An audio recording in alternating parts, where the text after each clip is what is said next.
viskas nepavyko, absoliučiai viską, ką tarėmės, darėm priešingai. Tai visos klaidos gynyboje, susikalbėjime, viską, ką buvom sutarę, atrodo, padarėm priešingai. Kai turėjom sepautint, kažkur vėlodom, kur turėjom keistis, nesusikeitėm, kur turėjom kažką atakuodom kitą žaidėją.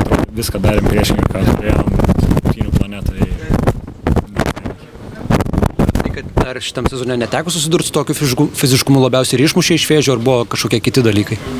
Manau, tas irgi, nes tikrai labai pasijautė, kokia Valencija fiziškai yra ir išmušdavo mus iš derinių, bet gerai galim mes neužpulti, galim turėti problemų, galiausiai sumetėm, 70 taškus, galim jų turėti, bet gynyboje negalim tiek turėti. Jie darė, ką nori, į savo stiprias rankas, Deivisas, Inglisas, Robertsonas, visi, kas ką norėjo, tas darė, visiškai nieko neklausėm, ką buvom sutarę ir atidavėm jų stipriasis pusės jiem.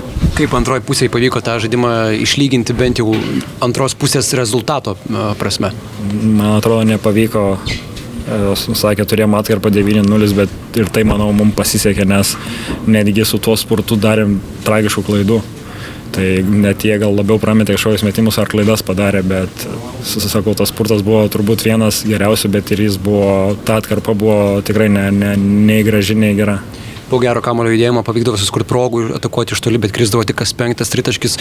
Ar labai jautėsi, kad būtent čia nekrenta tie tritaškai, kurie krisdavo iki šiol fantastiškai? Be abejo, negalim tikėtis, kad visą sezoną jie kris taip, kaip kriso iki šiol ir normalu. Ir sakau, mes puolimų vėlgi galim, nelaimėsim varžybų, bet turim gintis, negalim mums komandos 87-9 mes taškus, tai turim susitvarkyti gynybą ir tą visą susikalbėjimą. Kokia dabar reakcija yra svarbiausia po tokio pralaimėjimo namuose? Žinau, kiekvienam pasižiūrėti save, rytoj pažiūrėsim video, ištaisytas klaidas ir turim varžybas jau sekmadienį ir eit parodyti, grįžti tą savo ritmą. Tai nėra kada čia liūdėti, nes žinom, koks mūsų tvarkaraštis, tai bandom, sakau, taisyti viską ir einam toliau.